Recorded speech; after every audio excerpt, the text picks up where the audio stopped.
Bersyukur untuk pagi ini. Kami percaya Tuhan Yesus, Engkau hadir di tengah-tengah kami, Bapa hadir di tengah-tengah kami, Bapak yang siap pulihkan kami, Bapak yang siap sembuhkan kami, Tuhan Engkau yang memperlengkapi kami dengan kebenaran-Mu, sehingga hidup kami, Tuhan Yesus, hidup Tuhan Yesus, karena kebenaran firman Tuhan. Terima kasih Bapak di surga, terima kasih Roh Kudus, tolong kami semua Tuhan Yesus, kami mau buka hati kami Tuhan untuk menerima kebenaran-Mu Tuhan. Engkau yang tahu semua kebutuhan kami secara rohani, dan pagi hari ini biar Tuhan, melalui ibadah Zoom ini, walaupun dalam keterbatasan Tuhan, tapi kami percaya kuasa-Mu Tuhan tidak terbatas. Tuhan memulihkan kami, Tuhan yang menjamah dan melawat kami semua pagi hari ini dengan firman-Mu. Di dalam nama Yesus memerdekakan kami, membebaskan kami Tuhan, di dalam nama Yesus Kristus Tuhan. Terima kasih Bapa di surga, terima kasih Tuhan, berfirmanlah karena kami siap mendengar firman-Mu. Di dalam nama Yesus Kristus Tuhan, kami berdoa dan bersyukur. Mari yang siap dengar firman katakan bersama saya, amin. Puji Tuhan. Ya, shalom semua Bapak Ibu, ya, merdeka, ya, luar biasa kita. Bangsa kita sudah hari ini tanggal 17 ya merayakan ulang tahun kemerdekaan Indonesia ke-76. Ya, luar biasa, penyertaan Tuhan yang luar biasa atas kita. Nah, Bapak Ibu, pagi hari ini saya ingin melanjutkan khotbah dari Ibu Gembala ya, dari Pastor Diana minggu pertama gitu, yang 12 pengintai ya Bapak Ibu ya. Kita juga sudah banyak sharing di Komsel ya, banyak mendapat wawasan-wawasan baru, mendapat pewahyuan baru. Tetapi Bapak Ibu, saya merasa ini sangat penting gitu ya untuk kita semua gitu Bapak Ibu ya. Jadi sebentar saya share screen dulu. Ya, kalau ada terjadi sesuatu saya minta tolong.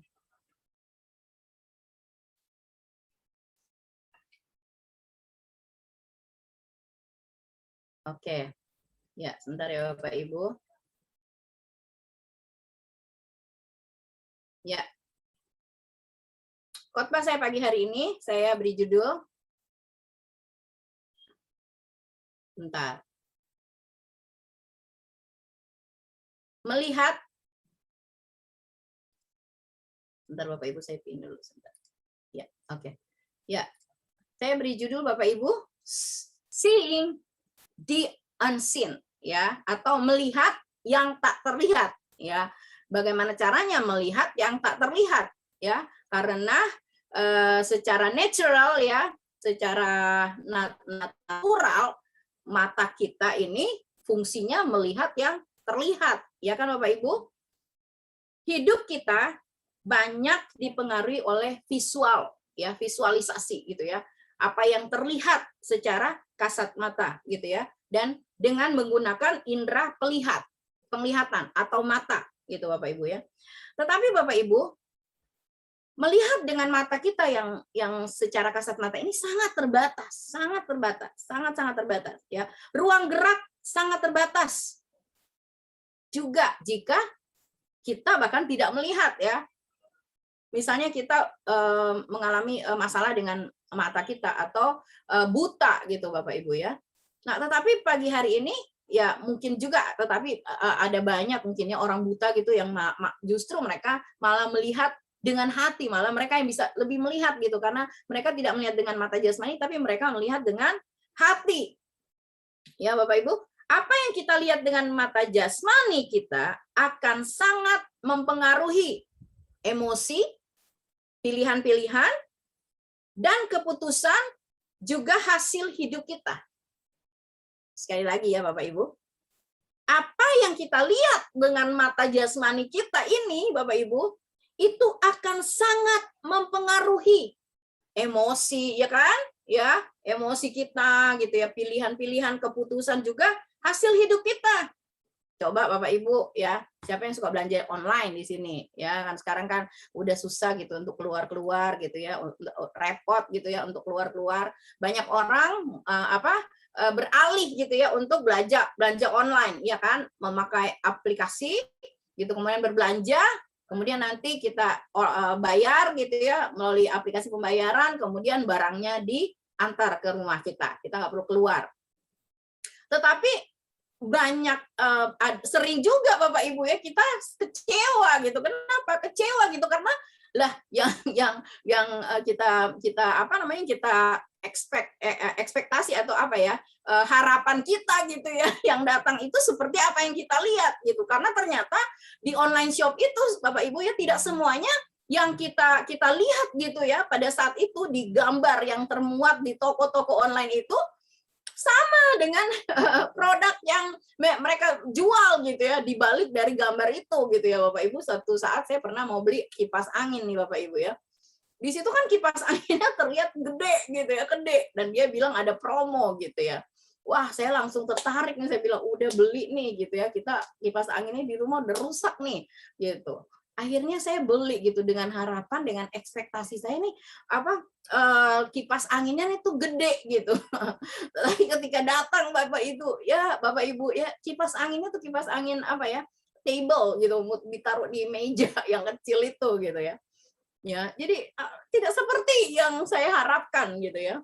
Kemudian apa, melihat ya, saudara, siapa yang suka nonton drakor di sini ya, bisa nangis mewek ya sehari semalam gitu kan, nonton drakor ya, terpengaruh gitu ya, terpengaruh emosinya karena menonton visualisasi, kemudian mengcopy orang lain di media sosial, ya nggak? Ketika lihat, wah six pack gitu ya, wah saya 12 pack gitu ya, terus mau mengcopy gitu ya, itu. Tetapi akhirnya apa? Dengan apa? Misalnya dietnya kebangetan gitu, akhirnya bukannya six pack jatuh sakit Bapak Ibu ya, tidak seperti apa yang kita lihat gitu ya, itu bisa kita bawa dalam hidup kita. Jadi apa namanya, kadang-kadang apa yang kita lihat dengan kasat mata kita itu sebenarnya itu apalagi yang di media sosial Bapak Ibu ya, apalagi sekarang banyak sekali aplikasi-aplikasi ya, aplikasi-aplikasi apps, apa face app gitu ya, tiba-tiba kita bisa berubah gitu menjadi siapa gitu, bintang film gitu yang kita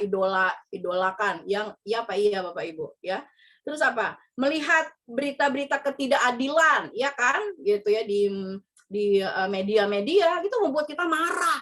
Padahal kita nggak ada di dalamnya gitu ya, melihat orang berantem gitu ya. Wah, kita marah gitu kan. Gitu. Itu apa yang kita lihat mempengaruhi emosi kita.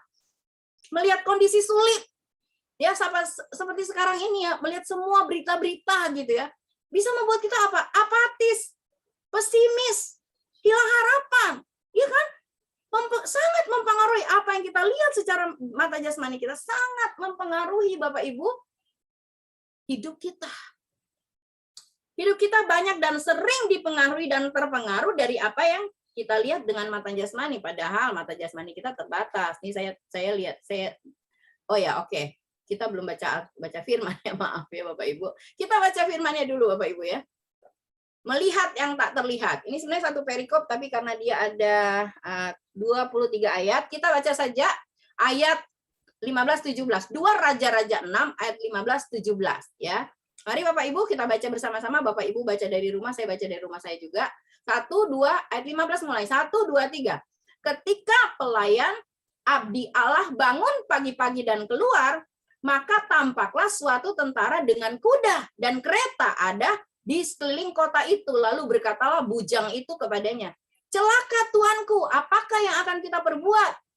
Jawabnya, ini Elisa ya, jangan takut, sebab lebih banyak yang menyertai kita daripada yang menyertai mereka. Ayat 17, lalu berdoalah Elisa, ya Tuhan, bukalah kiranya matanya. Ya, Elisa sedang berdoa kepada Tuhan supaya Tuhan membuka mata dari bujangnya ini. Sehingga ia melihat, tampaklah gunung itu penuh dengan kuda dan kereta berapi sekeliling Elisa. Nah, ini ayat kita akan kita bahas sebentar. Tapi saya sedang membahas mata dulu Bapak Ibu ya. Kita mulai dari mata nih soalnya. Ya. Nah, ini mata manusia. Mata manusia itu Bapak Ibu dapat melihat dengan jarak pandang hingga 20 kaki atau 6 meter gitu ya, 6 meter gitu ya. Ya, kalau mungkin Bapak Ibu pandangannya masih jelas gitu ya, mungkin lebih mungkin ya ada gitu. Apalagi kalau pakai kacamata, pakai kaca pembesar gitu ya, jangkauannya mungkin lebih jauh lagi gitu ya. Tapi adakah yang bisa melihat dari sini, bisa melihat 1 kilometer dengan jelas gitu ya? Kita mungkin kalau kita ada di atas Tugu Monas gitu ya, kita melihat orang di bawah kita tuh kayak apa gitu ya. Dan lensa mata Anda mempunyai ukuran yang sama dengan permen ya. Pernah makan permen coklat yang kecil-kecil itu gitu ya. Itu lensa matanya tuh yang kelihatan di depan itu, pupil mata itu segede, kira-kira segede gitu Bapak Ibu ya. Pusat pusat visual yang kita lihat ya, kan diserap ya, ditangkap sama otak, itu adanya di bagian mana Bapak Ibu? Di bagian bawah belakang kepala gitu. Itu ada di sana pusatnya gitu ya, seperti sebuah apa gitu ya, ketika saudara mungkin belajar media gitu ya, ada di satu ruangan gitu ya, untuk mengelola apa yang terlihat gitu ya. Itu hanya ada di belakang sekecil Bapak Ibu ya, mengambil tempat kecil gitu. Ya, bola mata akan membesar seiring pertumbuhan manusia. Ukuran rata-rata bola mata manusia adalah 24 mm. 24 mm, kecil sekali Bapak Ibu ya. Jadi kita lihat itu apa ya? Mata kita ini sangat terbatas sekali. Sangat terbatas sekali. Nah, sekarang Bapak Ibu, ini di Komsel ya, di Komsel mana tuh? Kalau di Komselnya Pak Hendro ya, kemarin kita juga sedang bahas kan tentang 12 pengintai itu. Nah, saya bilang gitu ya, ini latihan mata itu gitu ya. Jadi melihat yang tak terlihat itu seperti harus ada latihan. Nah, pagi ini saya mau minta Bapak Ibu latihan gitu ya. Coba kita latihan. Kenapa? Melihat yang tidak terlihat itu butuh latihan. Nanti saya kasih ada 2 bagian yang akan saya bicarakan pagi hari ini. Coba Bapak Ibu, coba lihat gambar ini ya. Kalau lihat gambar ini kan kelihatannya apa ya, kembang apa-apa. Nah, saya mau minta Bapak Ibu coba latihan. Siapa yang bisa lihat ada apa di dalam gambar ini? Ya, yang ikut Komsel pasti udah tahu gitu ya, udah ikut Komsel. Tapi udah bisa belum? Ya, kalau Pak Hendro tuh udah bisa. Ini mainan anak tahun 90-an kalau nggak salah ya. Saya sampai beli bukunya ya. Bapak Ibu yang bisa, yang tahu coba buka mic-nya, bisa kasih tahu isinya apa? Ayo. Ada yang bisa? Tunggu suruh Pak Hendro yang jawab. Pak Hendro tahu nggak nih? Pak Paulus dapat apa isinya? Nggak tahu. Bu Rosita? Enggak. Bu Popi? Pastor Diana mungkin tahu. Bu Popi tahu, Bu Popi? Peace. Peace. Salah. salah. Hati. Tuh Pak Hendro udah jago soalnya dia. Oke. Itu ya. Isinya itu gambar heart. Saudara kan bilang gini, yang lain bilang gini, bohong nih Pak Hendro nih, skongkol nih sama semua Bu Indri gitu ya. Iya. Ini saudara gambar 3 dimensi gitu ya. Jadi harus ada teknik untuk melihat ini ya. Nanti kita lihat gimana tekniknya. Saya bukan mau ngomong tentang ini sih, ada ininya gitu ya, ada korelasinya dengan khotbah saya. Oke, nih ini ya. Oke, bagus Pak Hendro. Ini hati. Nah, yang kedua nih, jangan Pak Hendro lagi dia yang jawab ya, yang lain ayo. Ini ada apa ini? Tapi kalau nggak ada yang tahu, saya kasih tahu. Bapak Ibu, saya nggak ada ini ya sama Pak Hendro ya, nggak ngomongan dulu, nggak janjian dulu, saya nggak kasih lihat dulu sama Pak Hendro nih, gitu. Coba Bapak Ibu ada yang tahu ini isinya apa? Kalau ada yang tahu boleh buka mic-nya. Ada yang tahu? Rina? Koni? Bu Darmina? Mei? Nggak tahu? Oke, saya suruh Pak Hendro aja yang jawab. Pak Hendro udah dapat apa? Bentar. Kekecilan gambarnya. Kecilan ya? Bukan. Immanuel. Salah. salah. Ayo, siapa yang bisa? Pak Hendro udah dapat belum? Kekecilan gambarnya, bentar lagi digedein. Lihatnya di mana nih, handphone? Iya. Oh, ya udah, oke. Susah. Ini nggak ada yang bisa nih Bapak Ibu, ini mainan tahun 90-an nih Bapak Ibu. Ya 3 dimensi. Siapa nih? Pastor bisa? Pastor Diana bisa tahu isinya apa? Nggak tahu, ya udah. Pak Edwin? Nggak tahu. Pak Hendro udah dapat? Bentar. Lama. Ini pakai handphone agak susah. Tuh, ayo, ya. seeing the unseen, ya. Melihat Mohon Kak Indri, ya, apa? Siapa? tulisan ya? Siapa nih? Ini siapa? Stefani. Oh, Stefani, apa Stef? Tulisan ya ini ya? Ya, tulisan benar. Tulisan benar. Itu clue-nya satu tulisan. Oke, yang nomor 2 tulisannya apa? Coba. Stefani udah mulai Mohon bagus maaf. nih. Hah? Ya mohon maaf lahir dan batin. Tepuk tangan buat Stefani. Udah 2 orang nih bisa. Oke, Stefani baru bisa tahu sekarang apa udah pernah belajar? Baru lihat. Oh, luar biasa ya, luar biasa. Oke. One more. Satu lagi. Ini Stefani, berarti Stefani sama Pak Hendro nih. Stefani baru belajar loh pagi ini. Saya lama loh waktu itu belajarnya Bapak Ibu. Aduh, ilah sampai sakit-sakit matanya. Nah, ini. Ada yang bisa lihat ini apa? Ini kan kelihatan tulisan gitu ya. Tetapi di balik tulisan ini ada tulisan yang akan muncul itu yang luar biasa. Ayo. Pak Hendro, ayo Bu Stefani. Siapa lagi? Ayo Bapak Ibu yang lain. Ini Bapak Ibu jangan marahin saya, ini Bu Indri nih khotbah apa sih? Ini karena ada hubungannya dengan khotbah saya pagi ini. Udah dapat? Ya udah, saya tanya sama Ibu Stefani sama Pak Hendro, udah dapat isinya apa? Ada yang akan muncul ketika saudara nih bisa melihat. Ini kan ini 3 dimensi loh, melihat dengan 3 dimensi gitu. Itu namanya melihat yang tidak terlihat. Kak Indri. Ya. Stop wasting your time ya. Oke, 1. Ada 2, satu lagi apa? Itu kan sebelah kiri ujung, yang sebelah kanan bawah, Steph. Pak Hendro? Ada, jadi satu. Susah ini di susah. Ya udah, Stefani aja. Saya nggak janjian loh sama Stefani, belum kasih tahu loh sama Stefani, tapi Stefani ternyata belajar pagi ini. Coba ya. Stop wasting your time. Itu ada sebelah kiri ya. Nah, yang sebelah kanan bagian bawah apa Stefani? Dapat nggak?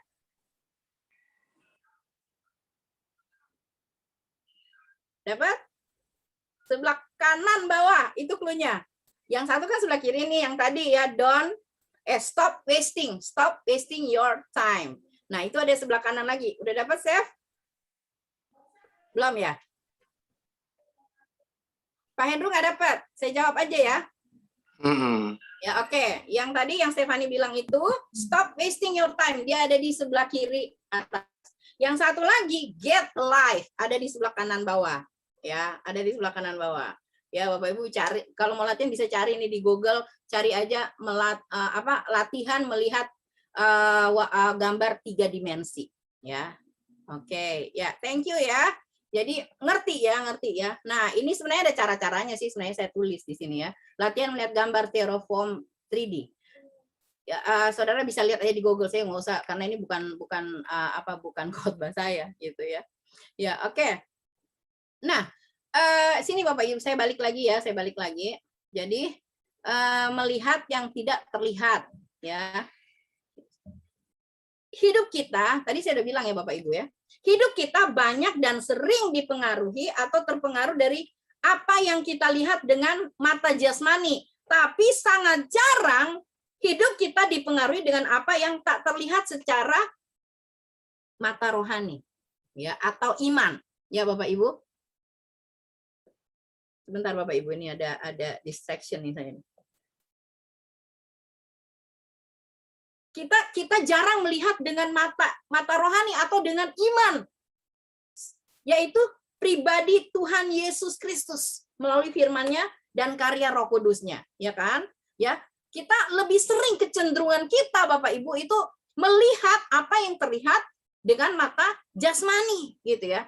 Jarang kita bisa melihat dengan mata rohani kita bisa melihat pribadi Yesus, kita bisa melihat firman-Nya, kita bisa melihat janjinya. Itu kadang-kadang itu harus di-push dulu gitu ya. Kadang-kadang harus dikotbahin bolak-balik gitu ya. Baru kita bisa memakai mata rohani kita. Nah, tadi kan nanti kita belajar ya. Tadi kita udah latihan gitu Bapak Ibu yang melihat yang tidak terlihat, yang tersimpan di dalam sebuah gambar. Bahkan saya tulis di sini, bahkan seorang Yohanes Pembaptis yang pada awalnya percaya bahwa Yesus itu Mesias, akhirnya menjadi ragu Bapak Ibu. Kenapa? Karena kesulitan yang dihadapinya. Yohanes Pembaptis gagal melihat Yesus sebagai Tuhan karena dia terpengaruh dengan apa yang dilihat dengan mata jasmaninya. Waktu itu dia dipenjara, Bapak Ibu ya, dipenjara oleh Herodes. Nah, Bapak Ibu, ia terpengaruh dengan apa yang dilihatnya dengan mata jasmaninya, yaitu kesulitan hidup. Betapa banyak kita, kesulitan hidup kita, saudara, membuat kita tidak bisa melihat Yesus, tidak bisa melihat firman-Nya, tidak bisa melihat janjinya. Lupa.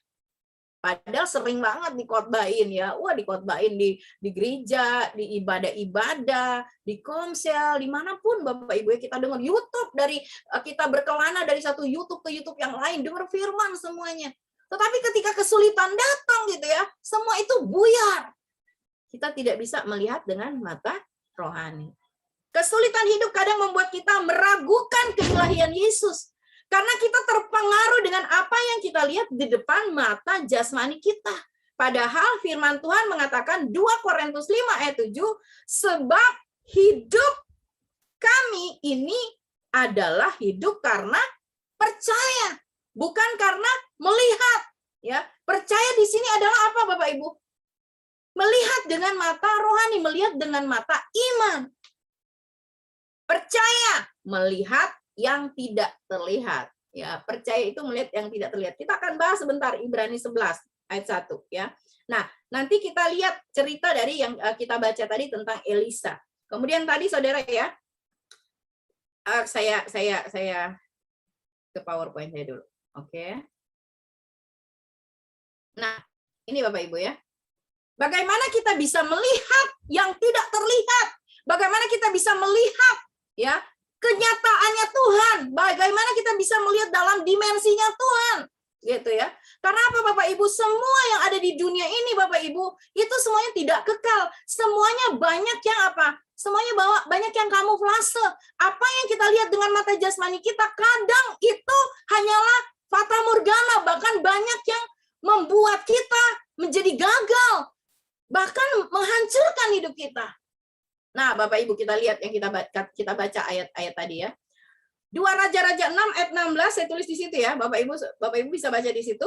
Jangan takut sebab lebih banyak yang menyertai kita daripada yang menyertai mereka. Nah, ini kenapa nih Elisa bisa ngomong seperti ini? Kalau kita baca Bapak Ibu ya dari ayat 8 itu menceritakan bahwa Raja Aram ini sedang berperang melawan Israel. Ya, dia mungkin rapat gitu ya dengan pegawai-pegawainya gitu ya. Rapatnya itu nanti kalau Saudara baca di bawah saya baru lihat rapatnya itu tuh di kamarnya dia gitu loh. Ya. Nah, dia kasih tahu strateginya gimana gitu ya, strategi untuk berperang melawan Israel gitu. Dan kemudian Bapak Ibu, kalau Saudara baca gitu ya, ayat 9, tetapi abdi Allah menyuruh orang kepada Raja Israel mengatakan, awas, jangan lewat dari tempat itu. Jadi strategi perangnya dari Raja Aram ini itu diketahui sama Elisa. Bagaimana mungkin Elisa tidak ada di sana, Bapak Ibu? Elisa tidak ada di sana. Elisa ini seorang nabi, ya, nabi yang mendapat pewahyuan, mendapat pesan-pesan nubuatan gitu untuk disampaikan kepada bangsa pilihan Tuhan. Saudara lihat, Saudara ya, Elisa diberikan kemampuan ilahi melihat dengan mata rohani, mata dengan iman. Dia melihat yang tidak terlihat oleh orang-orang lain. Gitu sampai akhirnya gitu ya, dia bilang ke Raja Israel, jangan lewat sini gitu loh. Kenapa? Ya karena ini Raja Aram punya strategi perangnya kayak begini gitu loh. Jadi dia kasih tahu dia seperti mata-mata, tapi mata-matanya tuh di dalam dimensi roh gitu Bapak Ibu ya, bisa lihat. Itulah sebenarnya nabi-nabi dipersiapkan seperti itu oleh Tuhan. Kemudian Bapak Ibu, ketika akhirnya mereka lihat, loh kok ini berperang tapi mana nih yang kita mau perangin gitu ya. Wah ternyata Israel udah tahu nih strategi kita. Raja Aram marah banget.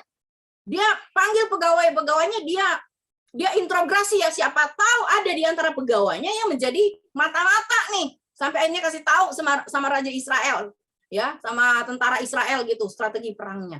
Lalu ada seorang pegawainya bilang gini, bukan gitu loh, tetapi ini ada, nih, Saudara bisa baca itu ya. Ayat 12, tetapi berkatalah salah seorang pegawainya, tidak tuanku raja, melainkan Elisa nabi yang di Israel, dialah yang memberitahukan kepada raja Israel tentang perkataan yang diucapkan oleh tuanku di kamar tidurmu, Bapak Ibu ya, di kamar tidurmu. Ya, kamar tidur itu, ruangan itu bicara ruangan yang private, tidak semua orang bisa masuk di sana. Ya, waktu itu cuman mungkin pegawai-pegawai pilihannya yang masuk di sana, mana mungkin bisa ada Elisa di sana gitu. Nggak mungkin ya. Waktu itu belum ada apa namanya CCTV, nggak mungkin Elisa taruh CCTV gitu. Tapi Elisa punya CCTV itu yang namanya mata Tuhan. Ya, Bapak Ibu. Nah, kemudian Bapak Ibu akhirnya apa Bapak Ibu? Raja marah gitu. Raja akhirnya bilang, cari dia, ya cari si nabi, si pelihat ini, bunuh dia gitu. Lalu Bapak Ibu, Raja Aram ini mengirim pasukannya, tentara-tentaranya, dikasih tahu di situ Bapak Ibu ya. Maka dikirimnya ayat 14, dikirimnya lah ke sana kuda, dikasih tahu ya. Jadi pegawainya bilang, iya, di mana dia? Katanya, di mana si Elisa? Ada, dia ada di Dotan. Ayat 14, maka dikirimnya lah ke sana kuda serta kereta dan tentara yang besar. Sampailah mereka pada waktu malam, lalu mengepung kota Dotan itu di mana Elisa ada di situ. Ya, Bapak Ibu lihat ya, ini menarik banget Bapak Ibu ya. Ayat 15. Ketika pelayan abdi Allah bangun pagi-pagi dan keluar, maka tampaklah suatu tentara dengan kuda dan kereta ada di sekeliling kota itu. Ya. Bujangnya Elisa ini namanya Gihasi ya, kalau saudara baca di pasal-pasal sebelumnya gitu. Tapi saya juga tadi malam ketika saya sedang menyusun ini, saya bilang Elisa kan kemarin waktu itu dia kena kusa. Nanti kita akan ke sana sebentar Bapak Ibu ya. Jadi bujangnya Elisa ini melihat dengan mata jasmani Bapak Ibu ya. Dia melihat, wow ya, Elisa sedang diserang gitu dengan pasukan yang luar biasa gitu ya, dikatakan di situ Bapak Ibu. Tampaklah suatu tentara dengan kuda dan kereta ada di sekeliling kota itu ya. Bujangnya Elisa melihat dengan mata jasmani yang membuat dia takut ya. Dia lapor kepada Elisa. Tapi Bapak Ibu lihat ya. Bapak Ibu lihat, seorang yang memiliki panca indera yang sudah dilatih secara rohani ya, melihat dengan mata rohani. Ayat 16, jawab Elisa, jangan takut. Sebab apa Bapak Ibu? Lebih banyak yang menyertai kita daripada yang menyertai mereka. Mungkin GHC akan bilang ini, gila nih Tuhan saya nih, yang ada di sini cuma berdua gitu loh. Gitu. Ini yang datang ini tuh mungkin nggak tahu ribuan, nggak ditulis di situ ya. Gitu, tapi yang penting banyak ditulis di situ. Gitu, kita di sini cuma berdua, tetapi Elisa bisa bilang yang menyertai kita lebih banyak dari yang menyertai mereka. Bapak Ibu, melihat dengan mata jasmani dan melihat dengan mata rohani itu sangat-sangat jauh perbedaannya. Sangat jauh perbedaannya. Nah, saya tulis di sini Bapak Ibu ya. Ketajaman iman Elisa itu dihasilkan dari sebuah proses. Ya, dia diangkat dari menjadi nabi itu dan kemudian itu dia melewati proses loh Bapak Ibu ya. Dia melewati proses. Ya, waktu itu dia kan suka ngangon kerbau gitu ya. Dia bukan orang yang pintar, dia bukan orang dari orang yang berada gitu, dipilih oleh Tuhan. So Bapak Ibu jangan takut gitu. Kalau Bapak Ibu merasa saya ini nggak ada apa-apanya, nanti dulu Bapak Ibu ya. Bapak Ibu adalah pilihan-pilihannya Tuhan ya. Tuhan tidak pernah terpengaruh dengan siapa kita di masa lalu kita, tapi Tuhan sangat terpengaruh dengan siapa kita di masa saat ini. Ketajaman iman Elisa dihasilkan dari sebuah proses ketika dia didapatkan oleh Elia itu ya. Dari perintah Tuhan, kamu harus mengurapi raja Israel, kamu harus mengurapi nabi yang akan menggantikan kamu gitu. Ya, akhirnya didapatlah Elisa. Lalu Elisa dimentor Bapak Ibu. Ya. Jadi mentor harus jadi apa dulu Bapak Ibu? Jadi menti dulu. Saudara, bagaimana melatih mata iman kita ini, mata rohani kita, itu harus melewati semua proses. Nggak bilang kutuk-kutuk lagi, maaf. Kucuk-kucuk gitu ya, tiba-tiba bilang gini, Tuhan bicara pada saya. Saya melihat ini itu gitu. Penglihatan macam-macam, mulai ngeroh-ngeroh. Bapak Ibu, jika engkau mengatakan saya mendapatkan pesan dari Tuhan, saya melihat ini, melihat itu dihasilkan dari sebuah proses.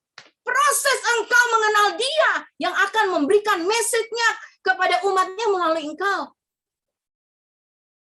Jadi mentor, jadi menti dulu Bapak Ibu ya. Elisa ini jadi menti dulu. Menti itu maksudnya orang yang dimentor, ya. Orang yang dimentor ini meneladani teladan yang dilihatnya.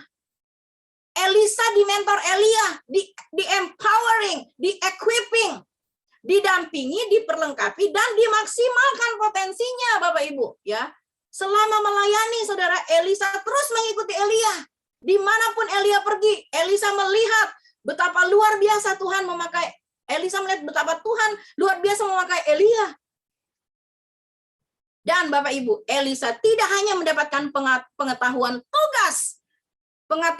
pengetahuan tentang tugas seorang nabi dari Elia, tetapi Elisa mendapat pelajaran hidup dari Elia. Sebelum naik ke surga, kalau Bapak Ibu bisa baca itu ya, baca sendiri Bapak Ibu di 2 Raja-Raja 2 ayat 1 sampai 18. Sebelum Elia naik ke surga, Elisa menunjukkan hasil mentoringnya Elia.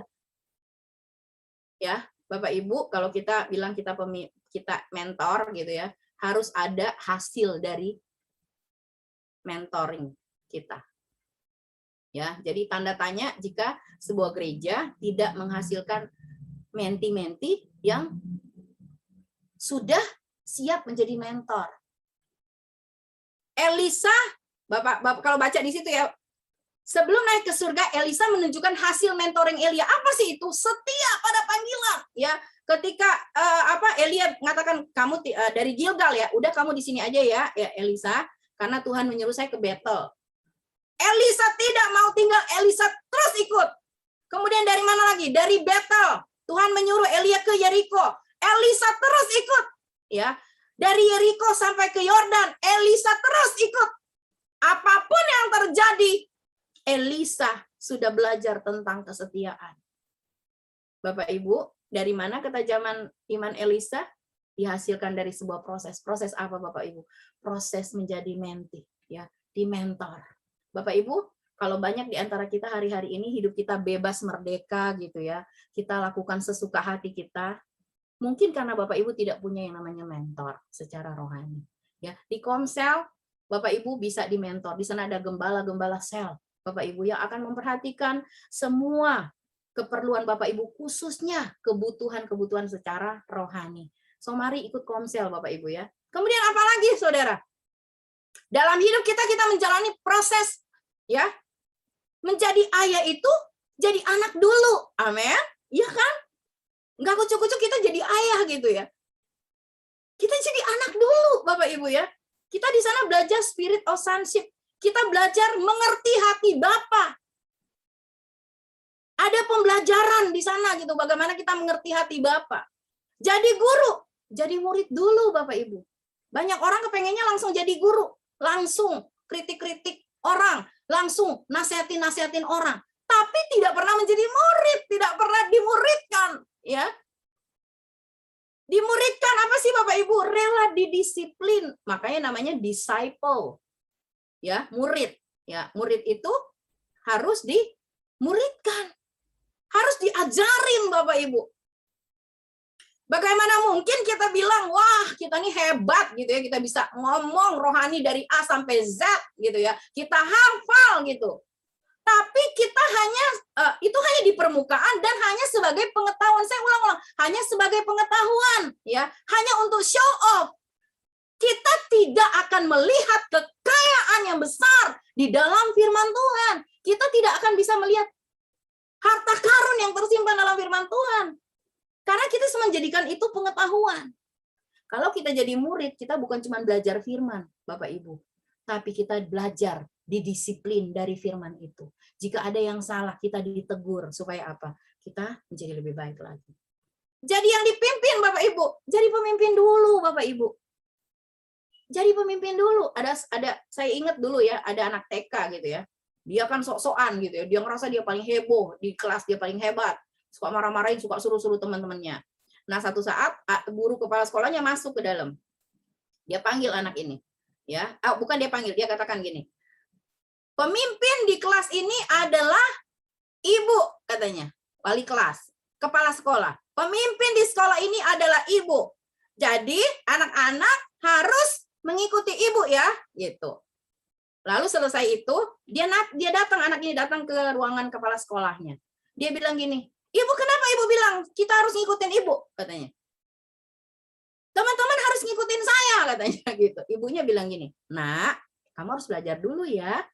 Kalau kamu bisa taat sama ibu, nah kamu akan belajar bagaimana teman-teman kamu tuh bisa taat sama kamu." Bapak Ibu jadi murid, jadi guru harus jadi murid dulu. Jadi pemimpin harus jadi yang dipimpin dulu, Bapak Ibu. Di sana ada apa?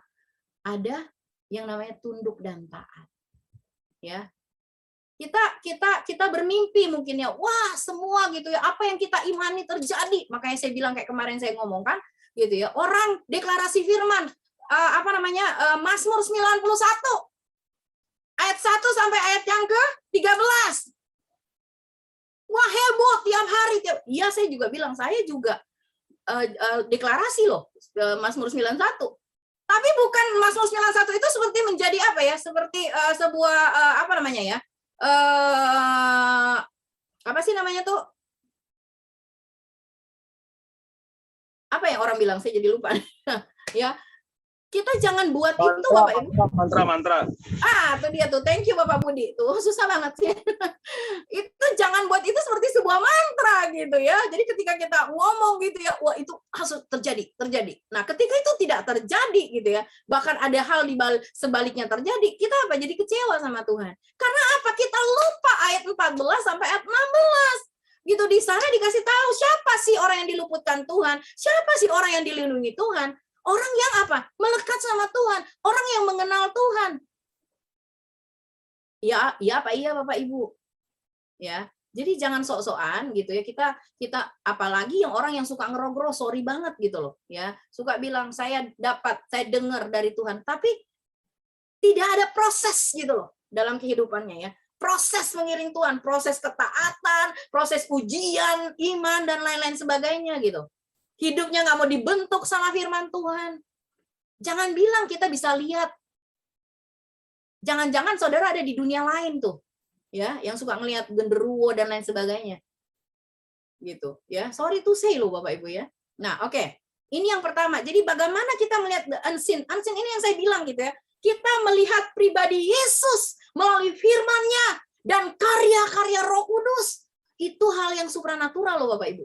Ya, dari mana? Ya, seperti Elisa. Elisa mengatakan status statement yang luar biasa. Kata Elisa, di tengah ketakutan dari bujangnya, dia katakan, "Jangan takut." Amin. Statement itu datang, jangan takut. Dari mana Bapak Ibu? Dia sudah dilatih. Sudah dilatih oleh Elia gitu ya. Sering mereka mau mati gitu ya, di bawah ancaman-ancaman gitu. Tapi Elisa sudah melihat siapa Tuhan yang disembah, yang dilayani oleh Elia. Ketajaman iman kita lahir dari sebuah proses. Amin. Ya, kemudian itu yang pertama, latihan loh. Makanya tadi saya bilang ya, kita lihat 3 dimensi itu nggak bisa semua kalau cuma ngelihat gitu doang nggak bisa. Tapi harus ada triknya, harus latihan dulu Bapak Ibu ya. Baru kita bisa melihat pesan yang ada di dalam gambar itu. Sama Bapak Ibu ya. Kita mau melihat hal-hal supranatural terjadi dalam hidup kita. Kita mau melihat siapa Yesus yang sebenarnya. Saudara butuh yang namanya proses ya, latihan. Nih saya catat di sini Bapak Ibu ya. Latihan harus ada apa Bapak Ibu? Kemauan ya. Ketekunan, passion, gairah, semangat, antusias, effort, usaha, ya, persisten, gigih, disiplin, continue, konsisten, komitmen, bayar harga, tidak gampang menyerah dan lain-lain. Amin Bapak Ibu. Bagaimana hidup kita sehari-hari? Bagaimana cara kita membaca firman Tuhan? Harus ada kemauan, ya. Harus ada ketekunan. Kalau cuma baca Alkitab asal-asal aja, kita nggak akan mendapatkan apa-apa dari firman itu. Harus ada gairah gitu loh untuk mendapatkan sesuatu dari firman Tuhan. Ya, harus ada usaha gitu ya. Mungkin Saudara pikir gini, nggak ada waktu Bu Indri baca Alkitab. Saya mau kasih tahu Bapak Ibu, Tuhan kasih kita 24 jam loh sehari.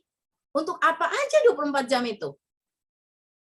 Harus ada kegigihan gitu ya, pantang menyerah gitu ya. Walaupun ketika kita semakin tenggelam di dalam Tuhan, semakin dalam di dalam Dia gitu, banyak tantangan gitu. Tetap gigih, disiplin.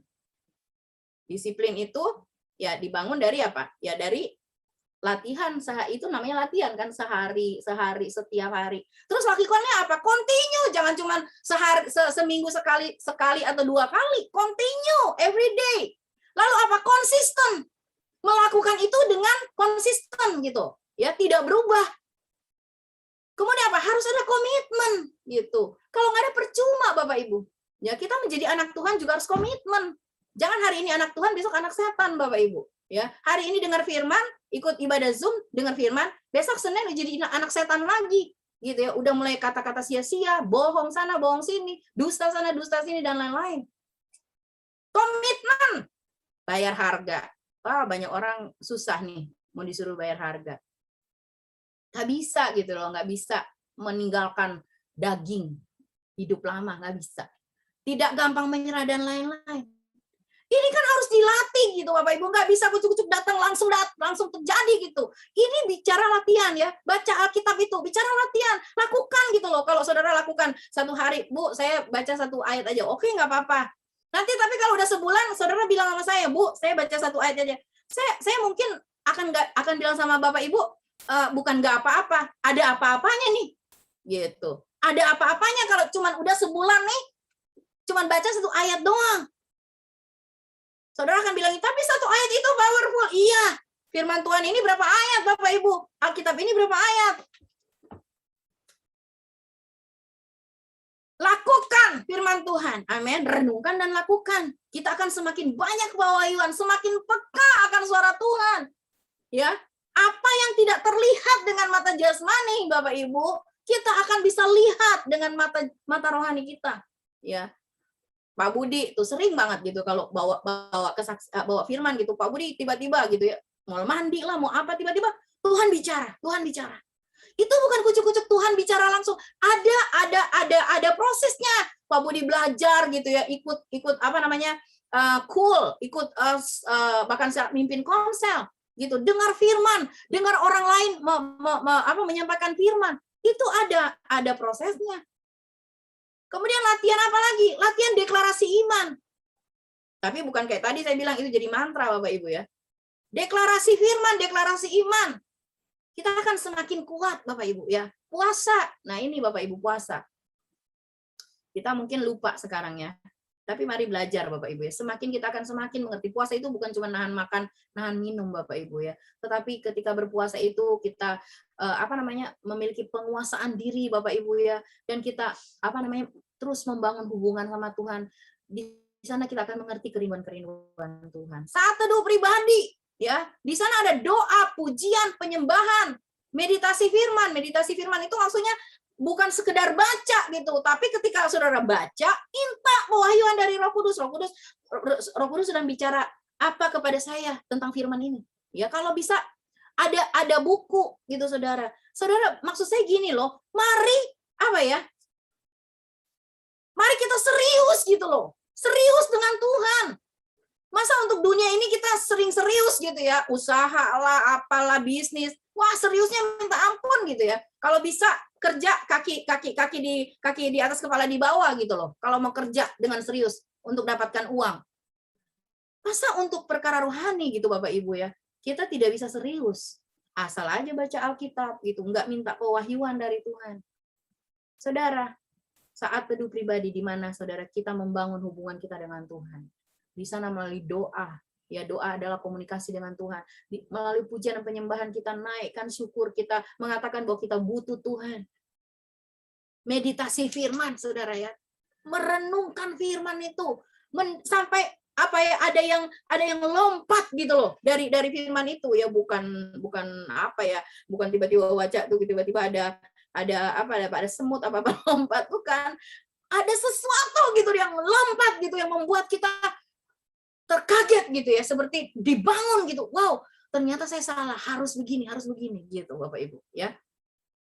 Apalagi latihan iman melayani jiwa-jiwa, Bapak Ibu ya. Pak Petrus dalam setiap khotbahnya selalu gitu ya. Ayo ya, kita melayani jiwa-jiwa. Di situ akan melahirkan empati. Kita akan semakin berempati, kita akan semakin melihat kebutuhan orang ya, daripada hanya melihat kebutuhan sendiri. Bersyukur. Ini latihan loh Bapak Ibu ya. Nggak gampang. Bersyukur di saat semuanya ada, di saat semuanya tersedia, ya bisa itu kita lakukan ya, gampang kita lakukan. Tapi bisa nggak kita bersyukur pada saat-saat sulit? Pada saat kita mengalami seperti ada jalan buntu di depan kita, pada saat kita sepertinya di depan kita ada pintu-pintu yang tertutup. Bisa nggak kita bersyukur? Ini harus apa? Latihan Bapak Ibu. Latihan dari satu masalah, bersyukur. Bersyukur kepada Tuhan. Kenapa? Tuhan tahu segala sesuatu. Amin Bapak Ibu. Ketika kita bersyukur, kita akan melihat kekuatan dari ucapan syukur gitu. Ya kan ada lagunya, ada mujizat dalam bersyukur. Ketika latihan menjadi gaya hidup, Bapak Ibu, ketika latihan-latihan itu sudah menjadi gaya hidup ya, sudah terbiasa. Orang yang olahraga misalnya pertama tuh susah gitu olahraga, tuh sakit semua badan, tapi dia lakukan terus. Akhirnya apa? Sudah menjadi sesuatu yang apa? Sudah terbiasa gitu Bapak Ibu. Dan apa? Itu apa? Akan membawa kebaikan loh, ya. Ketika latihan menjadi gaya hidup kita akan menemukan hidup kita dalam dimensi atau realitanya Tuhan. Ini namanya supernatural life, ya. Supernatural, hidup yang supernatural. Supernatural itu kan beyond natural ya, maksudnya melebihi natural, melebihi yang alami gitu, yang jasmani. Kita akan mulai dapat melihat apa yang tidak bisa dilihat dan dipahami mata jasmani, ya. Kita melihat satu masalah Bapak Ibu, ketika kita sudah dilatih oleh firman, itu akan apa? Itu akan membuat kita membuat kesimpulan-kesimpulan yang benar. Ketika kita sudah dilatih tadi Bapak Ibu ya. Contohnya apa? Tidak sulit menunggu waktu Tuhan. Ya. Kita sudah mulai dilatih menjadi sabar menunggu waktunya Tuhan. Tidak sulit melihat rencana Tuhan. Nggak akan ngamuk-ngamuk sama Tuhan kalau rencana kita itu gagal, berantakan semuanya. Karena apa? Ketika kita sudah mulai dilatih Bapak Ibu ya, kita mulai mengerti, oh ternyata rencana Tuhan itu rencana yang terbaik. Ya. Yeremia 29 ayat 11. Mulai dapat melihat dari sudut pandang berbeda, seperti yang dikotbahkan oleh Ibu Gembala, Yosua dan Kaleb, ya. Berbeda pandangannya ya, satu titiknya sama gitu, apa yang dilihat tuh sama. Objeknya sama yang dilihat. Tetapi akan menimbulkan kesimpulan yang berbeda ketika kita melihatnya dengan benar. Ketika Yosua dan Kaleb melihat objek yang sama yang dilihat oleh 10 pengintai, tapi mereka melihatnya dengan apa? Dari sisi positif. Dari mana itu? Saya udah pernah sampaikan kenapa Yosua dan Kaleb bisa seperti itu. Mereka sudah belajar dari mentornya, yaitu Musa.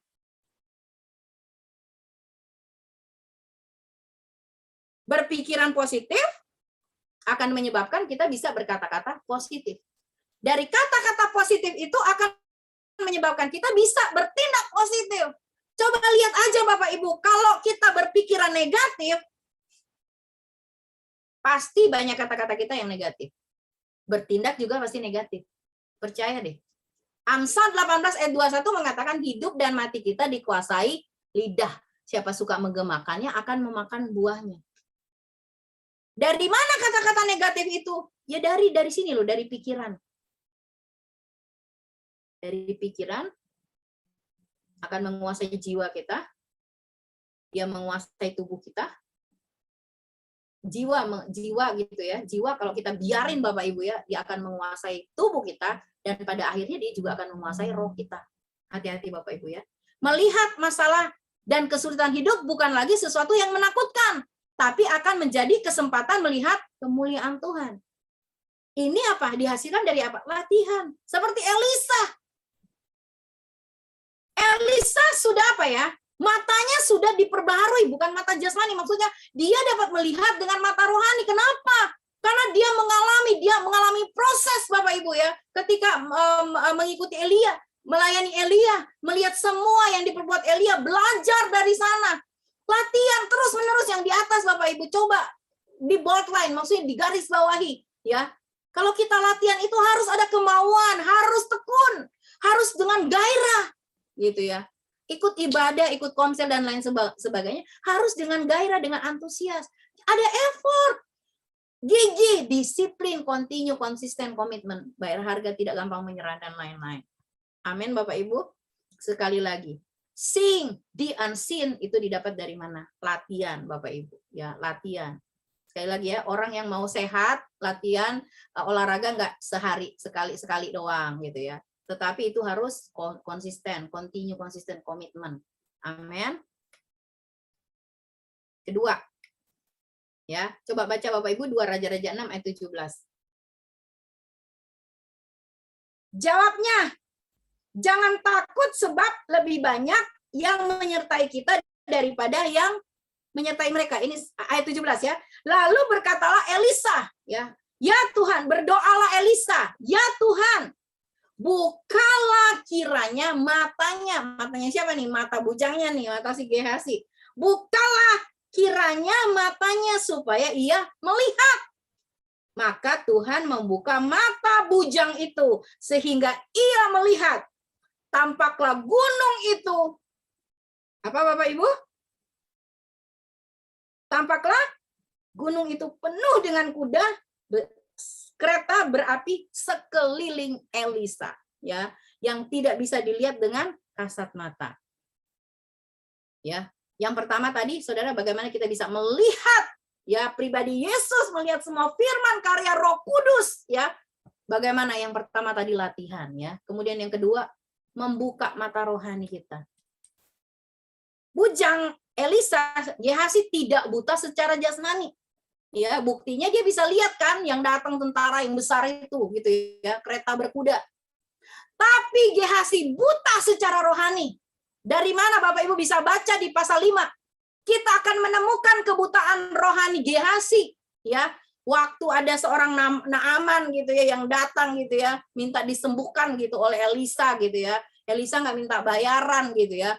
Mau dikasih gitu ya, dikasih bayaran sama Naaman, Elisa nggak mau gitu Bapak Ibu. Tapi Gehasi ini luar biasa Gehasi ya. Dia bilang sayang nih ya, ini kan berkat. Kenapa ditolak gitu ya. Akhirnya dia kejar Naaman dan minta tuh. Akhirnya apa? Dia bawa pulang dan akhirnya ketahuan sama Elisa. Elisa bilang, apa yang kau lakukan ini? Gehasi buta secara rohani. Bapak Ibu, buta rohani itu tidak mengenal kebenaran. Buta rohani itu tidak mengerti kebenaran. Kenapa tidak disingkapkan? Kenapa? Karena kalau baca Alkitab sekedarnya aja, sekedar lewat gitu. Tidak ada yang disingkapkan. Makanya ketika sesuatu terjadi yang bersangkutan dengan firman, mungkin yang dibaca gitu ya, itu akan kontradiktif dengan dia gitu. Kenapa? Tidak dapat pewahyuan. Waduh, kalau saya kasih contohnya ntar nanti kebanyakan itunya, waktunya terlalu mepet ini Bapak Ibu ya. Nanti Saudara minta pewahyuan tuh. Gimana tidak mengerti kebenaran? Ya, gimana saya gitu ya. Kalau enggak, mari kita introspeksi diri kita masing-masing ya.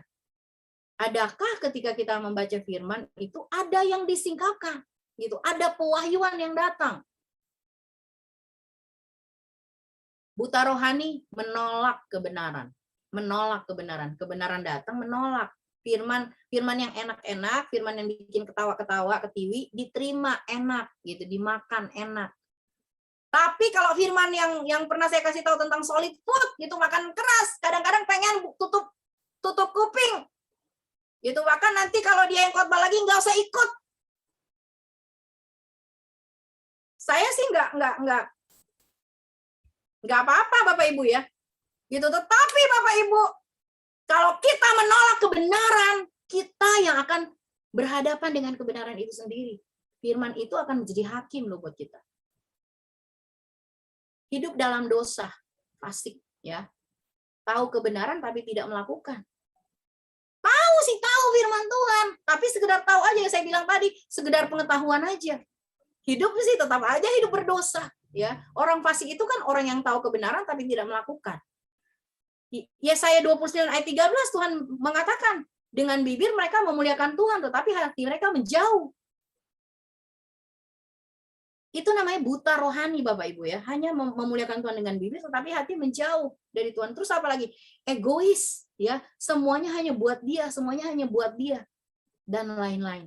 Orang yang buta rohani tidak dapat melihat kemuliaan Tuhan. Gehazi tidak bisa melihat kemuliaan Tuhan karena dia buta secara rohani.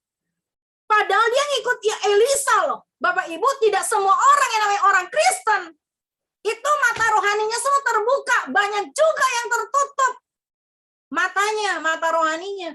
Yang tadi itu nggak mau mengenal kebenaran, nggak mengerti kebenaran, gitu. Asal-asalan, sekedar bersekutu, doa, sekedar aja sama Tuhan, ya mengisi waktu yang kosong aja, gitu. Menolak kebenaran, tahu kebenaran tidak melakukan, bibir memuliakan Tuhan tapi hati jauh dari Tuhan atau munafik. Yesaya 29 ayat 13. Gehazi seperti itu. Akhirnya Elisa harus berdoa kepada Tuhan. Supaya apa? Tuhan menyembuhkan Elisa dari kebutaannya secara rohani. Supaya sembuh Bapak Ibu, terima kebenaran. Amin. Bertobat dan lakukan kebenaran. Tuhan membuka mata rohani Gehazi sehingga ia dapat melihat dalam dimensi roh. Amin. Melihat yang tak terlihat secara kasat mata, ya. Di situ akhirnya Elisa ayat 17, Elisa melihat ya dalam dimensi roh. Wow, dia melihat apa di situ Bapak Ibu ayat 17? Maka Tuhan membuka mata bujang itu sehingga ia melihat tampaklah gunung itu penuh dengan kuda dan kereta berapi sekeliling Elisa. Bapak Ibu, kalau kita hidup dalam kebenaran, kita akan melihat pribadi Yesus, kita akan melihat hati Tuhan, kita akan melihat rencana Tuhan, kita akan melihat kerinduan Tuhan buat kita, Bapak Ibu. Kita akan tahu bahwa perlindungannya ya dan amin. Kita akan melihat bahwa kasihnya itu kasih yang besar. Kita akan melihat pribadi Yesus. Kita bukan hanya bertemu dengan ini loh, logos. Tapi logos itu akan menjadi remah dalam hidup kita. Ketika dia jadi remah, kita melihat Yesus. Di dalam hidup kita, kita melihat siapa dia. Kita melihat kasihnya, kita melihat kuasanya, kita melihat perbuatannya yang ajaib. Kita melihat semua karakter Tuhan. Kita melihat apa yang tidak terlihat secara kasat mata. Amin Bapak Ibu. Mau nggak Bapak Ibu? Dalam hidup kita ya, sehari-hari nggak, hidup kita cuman ya begitu-begitu aja gitu. Mau nggak kita menjadi orang-orang yang waktu itu saya bilang apa? Excellent, memiliki spirit yang excellent. Roh yang luar biasa. Supaya apa? Kita tidak gampang Bapak Ibu, tidak gampang dihancurkan gitu loh oleh semua yang terjadi di sekeliling kita. Kita tidak dapat gampang disesatkan oleh semua pengajaran-pengajaran gitu yang sekarang berseliweran di mana-mana Bapak Ibu ya, yang membuat kadang-kadang bingung mana yang benar, mana yang tidak. Kalau mata rohani kita sudah terbuka, kita akan melihat pribadi Yesus, kita akan melihat kebenarannya yang sesungguhnya.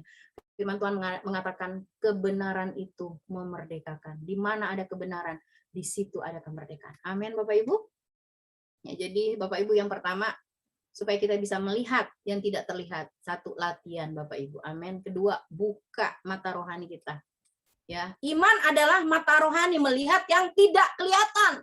Ya Pak, iya Bapak Ibu. Ibrani 11 ya. Ini pasti kita udah hafal, bukan di luar kepala ya, di dalam kepala ya. Iman adalah dasar dari segala sesuatu yang kita harapkan dan bukti dari segala sesuatu yang tidak kita lihat. Iman adalah dasar dari apa yang kita harapkan. Seperti ini loh Bapak Ibu ya. Orang yang menanam benih punya pengharapan akan menuai buah, iya kan? Ada nggak orang di sini gitu, petani, nanam padi gitu ya, dan dia tidak punya harapan, yang penting tanam aja gitu. Gak mungkin banget Bapak Ibu, itu sangat tidak mungkin. Iya Pak, iya Bapak Ibu. Ya, orang yang menanam benih punya pengharapan akan menuai buah. Dasarnya adalah menanam benih. Itu loh dasarnya, dia punya dasar ini, saya sudah tanam benih ini. Dan saya punya pengharapan dia akan berbuah. Jika tidak ada benih yang ditanam, tidak ada yang akan dituai. Ya. Sekali lagi Bapak Ibu. Jika tidak ada benih yang tidak ditabur atau ditanam, tidak akan ada yang dituai. Harapan kita akan menjadi sia-sia jika kita tidak punya iman. Amin. Firman Tuhan mengatakan harapan di dalam Tuhan itu tidak akan pernah mengecewakan. Tapi kita sering lupa firman ini. Sehingga apa Bapak Ibu? Ketika dalam hidup kita butuh apa, kita punya harapan apa saja dalam hidup kita sering bergantung kepada orang. Kita sering mengandalkan kekuatan kita. Firman Tuhan mengatakan Yeremia 17 ayat 7 dan 8 Bapak Ibu ya. Terkutuklah orang yang berharap kepada orang lain, yang berharap pada kekuatannya sendiri, tetapi diberkatilah orang yang berharap kepada Tuhan, mengandalkan Tuhan dan berharap kepada Tuhan.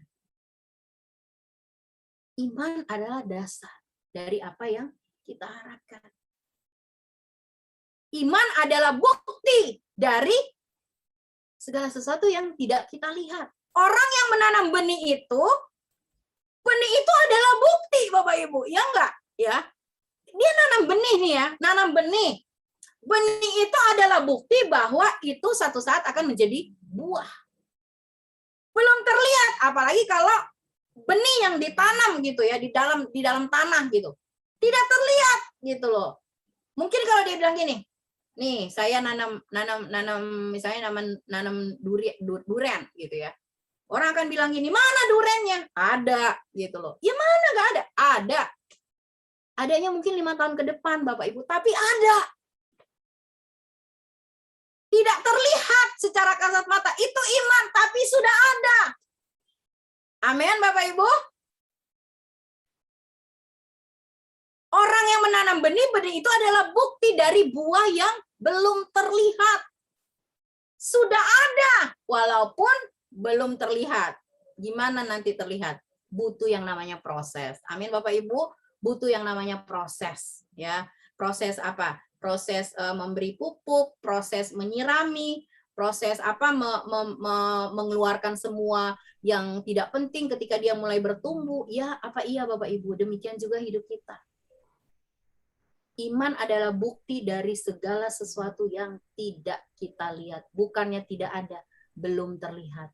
Bapak Ibu, apapun benih yang engkau tanam, percaya, satu saat kau akan tuai. Persoalannya tergantung apa yang kita tanam, apa yang kita tabur Bapak Ibu.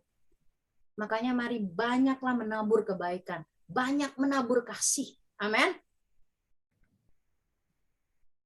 Melihat yang tidak terlihat itu dengan mata iman butuh proses. Proses pendewasaan iman, ujian ketaatan, ujian kesabaran, dan lain-lain. Amin.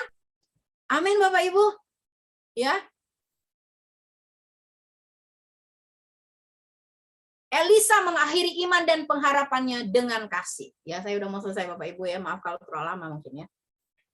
Bapak Ibu, saya bacakan saja ayat yang terakhir. Jadi nanti Bapak Ibu baca ya kisahnya ini. Ketika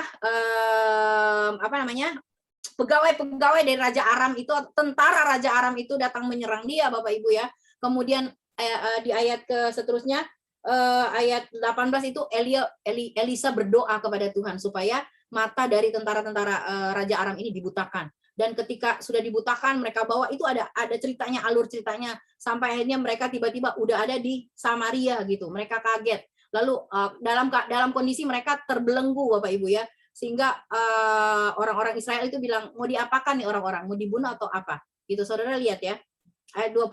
Segera sesudah mereka sampai ke Samaria, 2 Raja-Raja 6 ayat 20. Segera sesudah mereka sampai ke Samaria, berkatalah Elisa, "Ya Tuhan, bukalah mata orang-orang ini," ya tentara-tentara Raja Aram ini, "supaya mereka melihat." Lalu Tuhan membuka mata mereka sehingga mereka melihat. Dan heranlah mereka. Dan heran mereka ada di tengah-tengah Samaria. Ayat 21, lalu bertanyalah Raja Israel kepada Elisa tatkala melihat mereka, "Kubunuhkah mereka, Bapak?" kata Raja Israel kepada Elisa.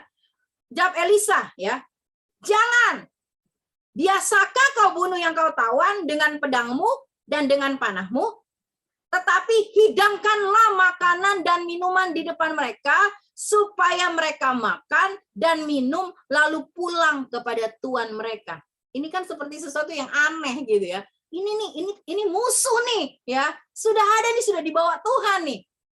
Gitu ya. Harusnya dibinasakan gitu. Tetapi di sana kan tidak ada perintah Tuhan untuk membinasakan mereka. Gitu. Tetapi lihat ya Bapak Ibu ya, ini sesuatu yang luar biasa. Ayat 22. Disediakannya lah bagi mereka jamuan yang besar, maka makan dan minumlah mereka. Sesudah itu dibiarkannya lah mereka pulang kepada tuan mereka. Saudara lihat, orang-orang yang datang mau menangkap dan membunuh Elisa, saudara lihat apa yang dilakukan Elisa. Elisa membalas kejahatan dengan kebaikan. Tapi jawabnya, ini kita sudah baca tadi ya, "Jangan, bisakah kau bunuh yang kau tawan dengan pedangmu dan dengan panahmu, tapi hidangkanlah makanan dan minuman di depan mereka." 1 Korintus 13 ayat 13. Demikianlah tinggal ketiga hal ini, yaitu apa Bapak Ibu? Iman, pengharapan, dan kasih. Dan yang paling besar di antaranya ialah kasih. Amin. Kasih. Bapak Ibu, iman dan pengharapan akan membawa kita kepada hal yang paling penting dari semuanya, yaitu kasih. Amin. Melihat yang tidak terlihat itu seperti ini loh saudara. Ketika kita melihat dan menemukan pribadi Yesus, kita menemukan firman-Nya, kita menemukan kasih-Nya, kita menemukan kuasa-Nya, saudara, itu tidak akan bicara tentang kita lagi. Kadang-kadang iman dan pengharapan itu menutup mata kita. Bapak Ibu, untuk apa? Untuk berorientasi kepada Tuhan. Kadang-kadang iman dan pengharapan itu bahkan melulu tentang kita. Ya, iman saya punya ini, saya punya itu, harapan saya punya ini, punya itu. Dan ketika semuanya jadi, wow, hebat, luar biasa. Ketika semua atribut-atribut rohani, ketika semua pencapaian rohani, saudara kita capai karena iman dan pengharapan kita, justru malah kadang-kadang menutup mata rohani kita untuk apa? Untuk melihat Yesus. Kadang-kadang yang kita lihat adalah kesanggupan kita. Padahal firman Tuhan kalau kita bisa itu bukan karena kita, tapi karena Tuhan. Tapi saudara ketika kita melewati, saudara kita latihan ya, kita latihan iman gitu ya, kita membuka mata rohani kita. Iman dan pengharapan kita harusnya membawa pada titik akhir, yaitu kasih.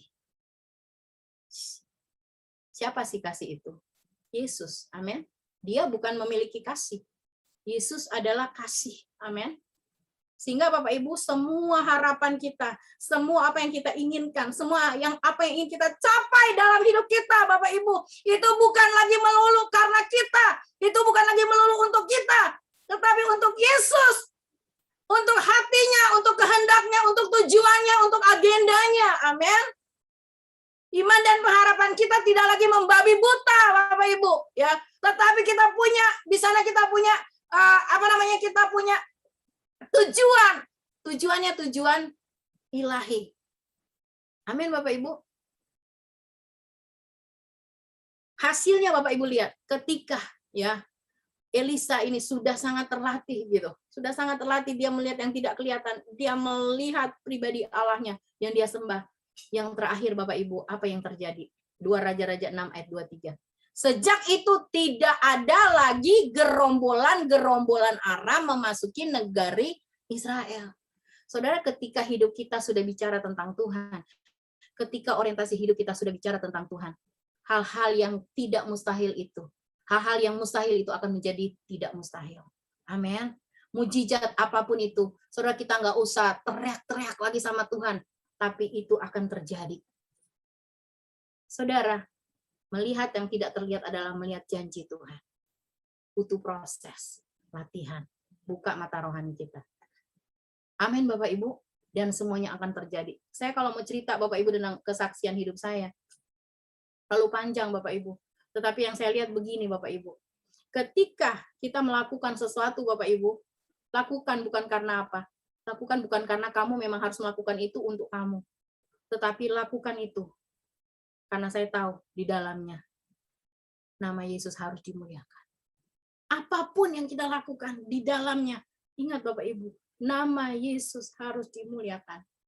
Kalau apa yang kita lakukan mempermalukan nama Tuhan, kita patut bertobat Bapak Ibu ya. Dari kata-kata, dari tindakan.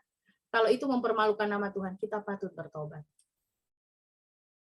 Ya, ini tadi ada ayat yang sudah saya baca lagi ya Bapak Ibu ya, 2 Korintus 4 ayat 18, sebab kami tidak memperhatikan yang kelihatan melainkan yang tidak kelihatan, karena yang kelihatan adalah sementara, sedangkan yang tak kelihatan adalah kekal. 2 Korintus 5 ayat 7, sebab hidup kami ini adalah hidup karena percaya, bukan karena melihat. Ibrani 11 ayat 3, karena iman kita mengerti bahwa alam semesta telah dijadikan oleh firman Allah, sehingga apa yang kita lihat telah terjadi dari apa yang tidak kita lihat. Ya, kesimpulan, melihat yang tak terlihat adalah melihat Yesus dalam realitanya, dalam dimensinya, ya. Bukan dengan kebenaran, bukan dengan pikiran kita, tapi kita melihat Yesus dalam realitanya Tuhan, dalam dimensinya Tuhan. Dengan apa? Iman dan pengharapan, serta menemukan hati Tuhan melalui kasihnya kita Bapak Ibu, amin. Kasih yang kita bisa bagikan, kasih yang bisa dirasakan oleh orang lain. Ya, Kolose 1 ayat 15 sampai 16 ya, mungkin Saudara baca aja sendiri ya, atau kita baca di Bapak Ibu. Ini ayat yang terakhir Bapak Ibu ya. Maaf, ini terlalu lama kayaknya ya. Kita baca Kolose ya Bapak Ibu, ini ayat yang terakhir, sangat terakhir. Kolose 1 ayat 15 dan 16 ya. Saudara Bapak baca juga. Ia, maksudnya Kristus ya, karena judul perikopnya adalah keutamaan Kristus. Ia atau Kristus adalah gambar Allah yang tidak kelihatan, yang sulung lebih utama dari segala yang diciptakan. Karena di dalam Dialah, di dalam Kristuslah telah diciptakan segala sesuatu yang ada di surga dan yang ada di bumi, yang kelihatan dan yang tidak kelihatan, baik singgasana maupun kerajaan, baik pemerintah maupun penguasa. Segala sesuatu diciptakan oleh Dia dan untuk Dia. Amin Bapak Ibu. Jadi ketika kita mengatakan bahwa kita punya iman, endingnya kita bertemu dengan kasih. Kita bertemu dengan Yesus sendiri, karena Yesus adalah kasih. Melihat yang tak terlihat adalah melihat Yesus jauh melampaui segala masalah, persoalan, dan kesulitan hidup. Kita tidak akan terpengaruh lagi dengan apapun yang terjadi di depan kita. Berat mungkin, situasinya sulit, jalan tertutup, pintu tertutup. Tapi kita melihat di belakang itu Bapak Ibu, ada Yesus di sana, ada firman yang hidup di sana, ada kekuatan Roh Kudus di sana. Amin. Sehingga masalah itu yang seperti yang 12 pengintai itu lihat, raksasa itu Bapak Ibu, tidak akan menjadi apa? Menakutkan lagi bagi kita. Karena apa? Kita sudah melihat penyertaan Tuhan. Melihat yang tak terlihat adalah melihat kemuliaan Tuhan dalam dimensi supranatural. Bapak Ibu, hidup kita harusnya endingnya adalah Yesus. Amin. Tujuan hidup kita menjadi seperti Yesus. Saudara, apapun yang kita lakukan dalam hidup kita punya iman yang besar, kita punya pengharapan. Saudara, harus ada di titik, tiba pada satu titik di atas semuanya. Kita bertemu dengan yang namanya kasih, yaitu Yesus sendiri. Dan kalau Yesus yang adalah kasih memberikan hidupnya buat orang lain, mari Bapak Ibu jangan hidup buat dirimu sendiri. Ya, hari-hari ini Saudara, banyak orang di sana, banyak orang kesulitan, ya. Saya beberapa hari ini Saudara mendoakan orang-orang yang hidupnya sulit Bapak Ibu ya. Saya juga bilang sama Tuhan, Tuhan bagaimana apa yang harus saya lakukan? Bukan hanya sekedar doa saja untuk mereka. Apa yang bisa kita lakukan Bapak Ibu ya. Kalau kita tidak bisa menolong mereka dengan apa yang mereka butuhkan mungkin secara materi atau apapun, paling tidak Bapak Ibu mari doakan. Mari doakan ya. Saudara bisa menghubungi tiap hari, bisa menghubungi siapa saja Saudara ya, untuk Saudara doakan. Itu akan sangat berarti di masa-masa yang sulit ini. Saudara, itu akan sangat berarti. Saudara, sekali lagi melihat yang tak terlihat adalah melihat Yesus, melihat kemuliaan Tuhan. Amin Bapak Ibu. Puji Tuhan. Mari kita berdoa. Bapak, terima kasih untuk firman-Mu yang datang kepada kami, Tuhan. Terima kasih karena kami tahu dalam hidup kami, Tuhan, sering Tuhan Yesus kami tiba di titik bahwa diri kami adalah pusat dari segala-galanya. Tetapi hari ini kami belajar, Tuhan, melihat yang tidak terlihat adalah melihat Engkau, Tuhan Yesus, dengan kacamata rohani, melihat Yesus, melihat kasih-Mu, melihat kuasa-Mu, melihat semua yang ada di dalam pribadi Yesus. Engkau adalah firman yang hidup. Seharusnya kami menemukan Tuhan Yesus, Engkau Tuhan Yesus, ketika kami melakukan segala hal dalam hidup kami, Tuhan Yesus. Dan Tuhan, kami belajar Tuhan Yesus, untuk Yesus adalah tujuan hidup kami. Menjadi seperti apa yang Tuhan inginkan, itu adalah tujuan hidup kami, Tuhan. Tiap hari kami bukan hanya melulu, Tuhan mikirin gimana kami bisa hidup, gimana kami bisa bertahan hidup. Tapi mulai hari ini Tuhan, kami mulai Tuhan berdoa. Bahkan Tuhan kami mulai Tuhan Yesus punya tujuan ilahi. Bagaimana kami bisa menjadi saksi-Mu, menjadi seperti yang Tuhan inginkan, menjadi seperti Engkau Yesus. Terima kasih Tuhan, biar firman-Mu termeterai dalam hati batinan jiwa kami. Mampukan kami Tuhan Yesus untuk taat pada firman-Mu. Terima kasih Tuhan, terpujilah Tuhan Yesus. Kami terima firman-Mu dengan iman, kami bawa menjadi rema dalam hidup kami, dan kami lakukan seperti apa yang Tuhan mau. Terima kasih Bapa, di dalam nama Yesus Kristus Tuhan kami berdoa dan bersyukur. Haleluya. Amin. Puji Tuhan. Saya serahkan pada Ibu Rosita.